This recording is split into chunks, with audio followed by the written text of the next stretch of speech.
If you're one of those who thinks you need an oven to make an amazing dessert, let me tell you that you're wrong.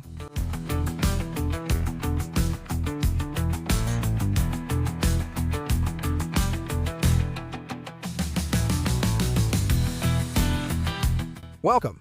Today we're going to make a yogurt and fruit tart that looks like it's from a bakery, but you can actually make it at home with just a few ingredients.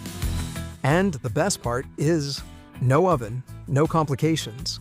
And watch out, because it has an addictive flavor. This recipe came out of a real-life problem: heat, zero desire to cook, and a craving for something sweet. And here, I'll leave this so you can pause the video and write down the ingredients at your own pace. And here comes the question: easy dessert or suffering in the kitchen? For me, it's obvious. A cookie crust is optional, but recommended. And it's as easy as crushing a few cookies. I use almost a whole pack of the classic Maria cookies. I crush them with a food processor or chopper, but you can just put them in a bag and smash them. All you need is cookie crumbs. Once you have it, you're going to add butter, but you're going to heat it up a bit in the microwave. Half a cup, about 100 grams. Once it's warm and more or less liquid, you add it to the cookie crumbs. It's that easy. And you're going to stir it until you see that everything has a more or less uniform color and texture. Don't worry, you can get that done in just about a minute. And then we move on to the mold we're going to use. In my case, it's 18 centimeters in diameter. As you can see, I've lined both the bottom and the sides with parchment paper. We smooth it out a bit and press it down with the bottom of a glass. This, like a sofa, if it's good, everything gets better. Let's move on to the filling. First, take a large bowl and add 200 milliliters or 1 cup of heavy cream. This is where a lot of people fail. If it's not really cold, it won't work. Using a whisk, we're gonna whip it up. It's much better if they're electric beaters, because we'll be done in no time. Don't overdo it. We don't want butter. We want pure dessert glory. You'll know it's ready because you'll notice that some marks start to form, and they don't fall on their own anymore. See? It's not liquid anymore, so it's perfect. In another container, we're going to put 3 plain yogurts without any sweetener or sugar.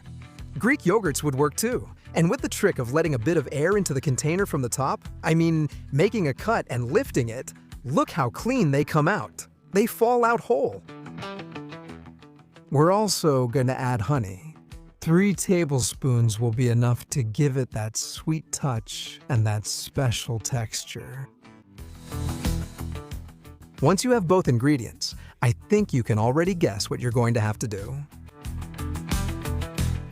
Exactly. We're going to mix it very well until we get a completely uniform color and texture.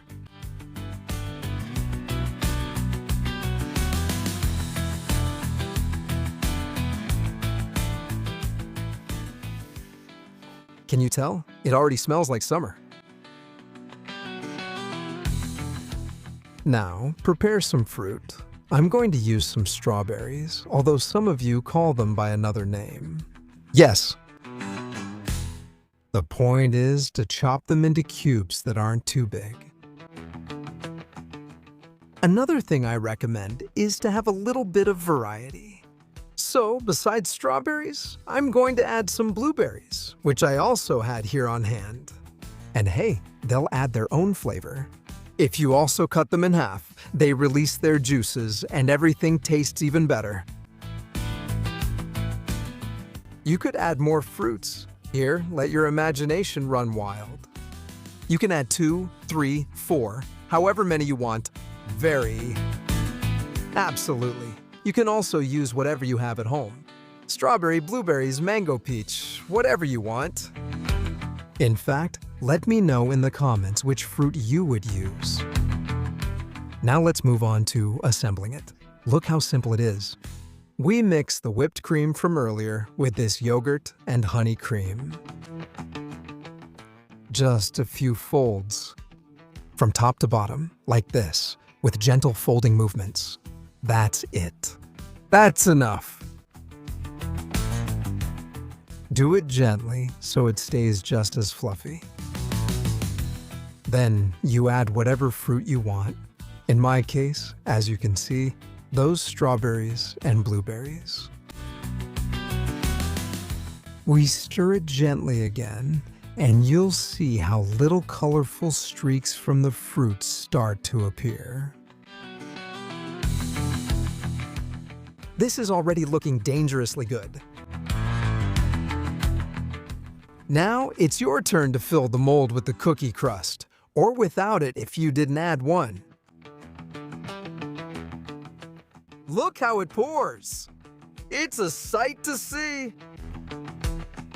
Then smooth it out a bit so it's more or less flat. Give the mold a few gentle taps in case any big air pockets formed. And now, let's chill it, but make sure to put it in the freezer in the ice-making section. Look.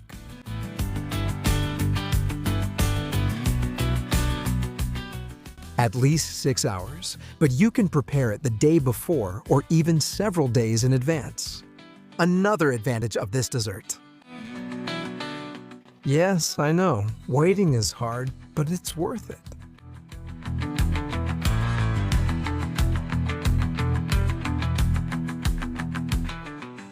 And now comes the moment of truth. It will turn out well! When you want to enjoy it, take it out of the fridge and let it rest for at least 10 minutes before serving. You can use that time to grab a little more fruit and add the finishing touches. Make sure it's well placed, otherwise it won't cut properly. Tasty fruit on top, and make sure it has several colors. And voila! You serve up this absolute gem. Makes you want some, doesn't it? I warn you, this cake has a little problem. Once you start, you can't stop. To cut slices, I always recommend wetting the knife a little first. That makes it slide more easily. And a few questions come to mind. Team fruit or team chocolate? And tell me too, whether you'd make it with or without a base.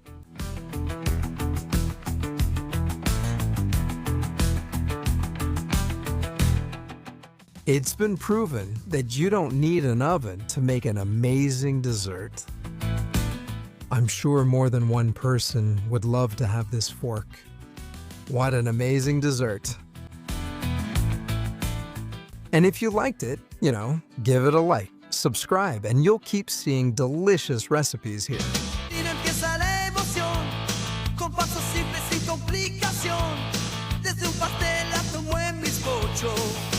Todo en goloso, lo disfruto.